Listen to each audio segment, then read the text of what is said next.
Well, hey there, it's Catherine from Catherine Pooler Designs. In this video, we're going to use the Poppin Wheelies bundle. We're going to make a couple cute cards. I'm going to share more inspiration and also show you a really quick and easy way to die cut a whole bunch of images at once.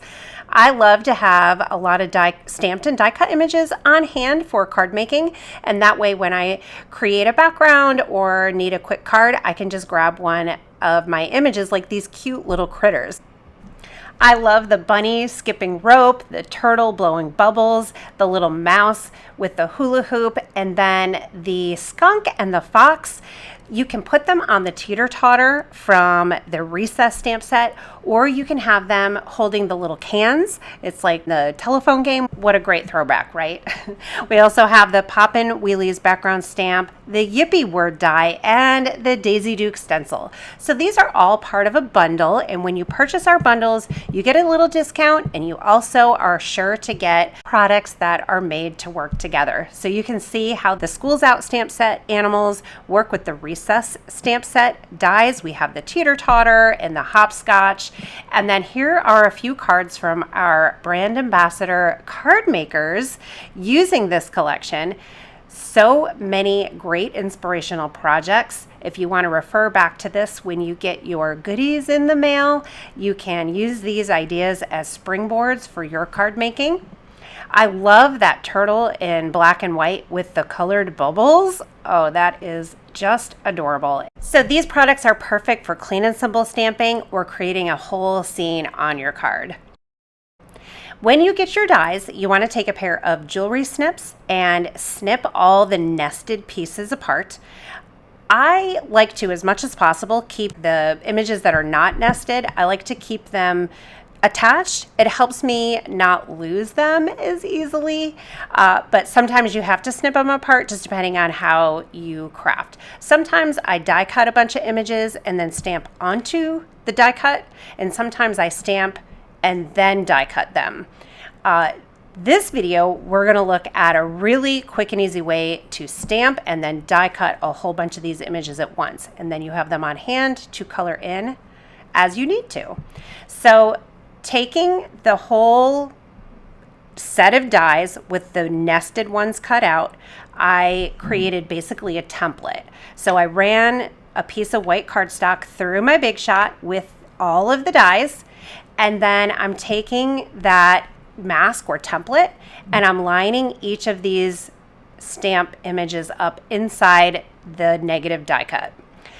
Your MISTI stamping tool or some other positioner tool is going to be your best friend with this technique. So line those up as best as you can. Close your little door, pick them up. I like to do it one by one so I can look at them and test them and make sure they're placed correctly. And then you can take that template and place it over the images on your door and make sure they're lined up correctly. If they're off at all, you can just remove it and try again. Sometimes it takes me a couple tries to get them all lined up just right. So then once I'm sure that they're lined up the way I want them, I can add some white cardstock into my MISTI stamping tool, ink up my images, and stamp them on cardstock. So I'm going to stamp a few different ways. I'm going to stamp these critters a few different ways. So first I'm using Catherine Pooler white cardstock, which is super white, super smooth, and it's absolutely perfect and fantastic for regular solid stamping as well as Copic marker or alcohol marker coloring. So I'm going to stamp a bunch of these with Memento ink onto my Catherine Pooler white cardstock, and then I'm going to be able to have a whole bunch of them on hand to color. Now, two ways you could do this. Sometimes I find it a little challenging if I cut out my image and then color it because it's a small little piece and you're trying to hold it while you're coloring. But you can tack it down or use a little Post-it note or memo tape to hold it in place, or you can color them all first and then die cut them. One of the drawbacks of doing it that way is in case you mess up and your die slips when you're die cutting and you spent all this time coloring your images, and then when you die cut, you cut them crooked and you mess up your images. But whatever works for you is the best way to do it. So the next set of images that I'm going to stamp, I'm going to do it on watercolor cardstock. So I'm using Catherine Pooler Midnight ink. Just a tip about this ink, it is archival and it will stain your stamps. So a few tips for that. Once you stamp your image, right away use a cleaner like Nuvo or Ultra Clean to clean your stamps, and you will get a lot of the black off. It won't come completely clean, but as long as your image is stamping clear, like once you clean it and you stamp it and no image transfers, it's fine. Staining does not damage your stamps. I feel like it's a sign of a well-loved stamp. Another tip for the Midnight ink is, because we have a foam pad and it's squishy, you want to just do a light touch onto your stamps. Don't squish down too hard, because then the ink will get into all of the crevices and then you won't be able to see through your clear stamp anymore, and then it's harder to line up in position. So just a light hand. Foam ink pads transfer ink really easily to stamps, so no need to push hard. Once you use a cleaner on your stamp, I also recommend then wiping or spraying them down or washing them with water. Stamp cleaner is made to clean ink off of stamps. So if you have residue of the cleaner on your stamps and then you take that stamp and put it in your ink, you're adding cleaner to your ink pad. So we recommend being careful about cross-contamination in your craft room and keeping your ink pads free of solvents and cleaners and just anything else that may compromise the integrity of your ink pad.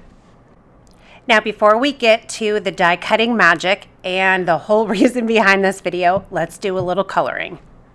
I am a big fan of Copic coloring as long as it's kept simple. Some people, when they color with Copics, do the darkest color first, and some people do the lightest.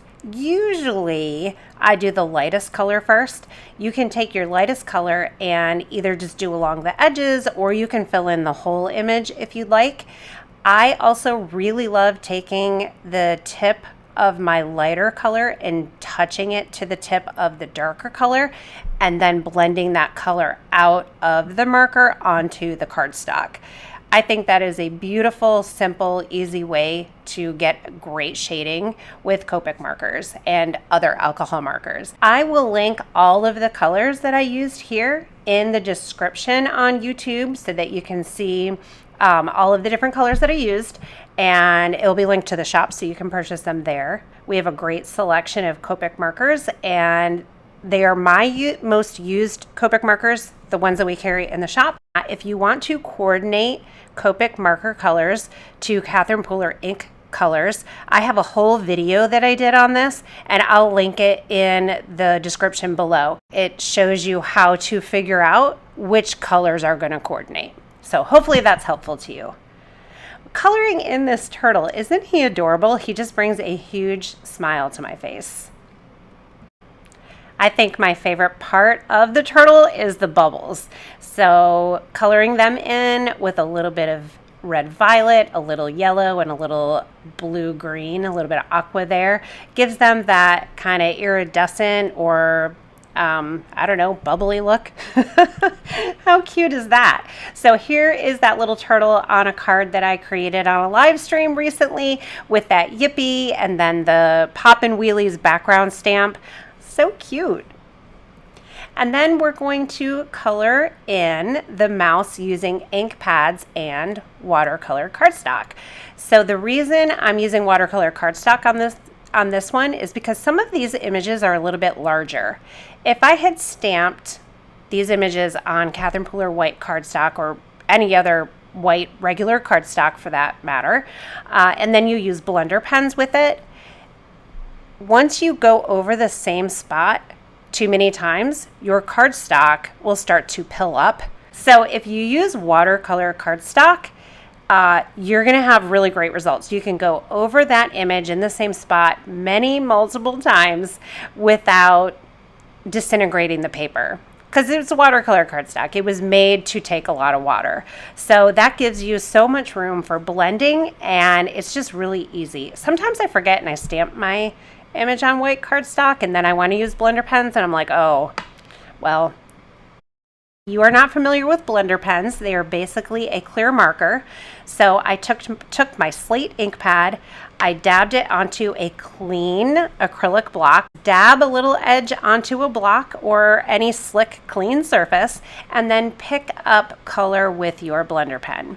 And then you can color in your image. You could do some shading and some blending and get a really, really cute result. So for some parts of this image, I wanted it to be darker, and one way to achieve that is just the intensity and how much ink you pick up with your blender pen. Or you can use various shades of the same color. That is where your Catherine Pooler color wheel will come in handy. So for pink, our very lightest pink for the party collection is Cotton Candy. And then the next darker color is It's a Girl, and then Party Dress, Rockin' Red, and Cranberry Fizz. And that's how I know which colors to use for shading and getting depth, and also with multi-step stamping. So that color wheel is going to be a great tool for you. I'll also link that below for you guys. And then when you're ready to switch to another color, you just scribble off that blender pen onto scratch paper. Be gentle. You don't want to push down too hard, because then over time your tip is going to get frayed and you're going to get a new blender pen. I have lots of them on hand because I use them a lot, and they do wear out over time, just like most things. Now is where the magic happens. Take your dies, line them up over your images, run them through your Big Shot, and boom, look! All your images stamped, die cut, ready to go. So now we have all these die cut adorable little critters. It's time to make a couple cards. So I have these Skyscape dies. I love these little dies. It has the fun scallopy outside layer and then the 2 layers for the inside. You can make shaker frames with these or just layer them up, and they're a great little addition to your card front. The scallop piece I wanted pink, so I took my Cotton Candy ink pad and did the direct to paper technique and ran it across the cardstock. I just needed the edges to be pink, so just ran it along. Like I said before, Catherine Pooler inks transfer ink so easily to any surface. So the ink comes out, colors that cardstock, and boom, you have perfectly matching cardstock every time. When you do this technique, make sure you have an ink refill on hand, because the ink pulls out of the pad and will become a little thirsty, so you can just replenish that ink very easily with your ink refill. Then I took the hopscotch, and I just wanted that to be a really light kind of background element there. So cotton candy on the white cardstock, add a little sentiment, pop up an adorable little mouse, and then I'm using foam tape for that layer so that it gives it dimension off that background piece, and we'll just adhere that together. We're using the products from the Poppin Wheelies bundle. It came from the Fair Play collection. So there are other products that go along with this. We create everything in our collections to coordinate together. So then when I pulled out the blue ribbon patterned paper to use as a background and some little accents, it just worked perfectly. So the polka dotted paper was cut at 4 by 5 1/4. That will fit as a layer on your card base.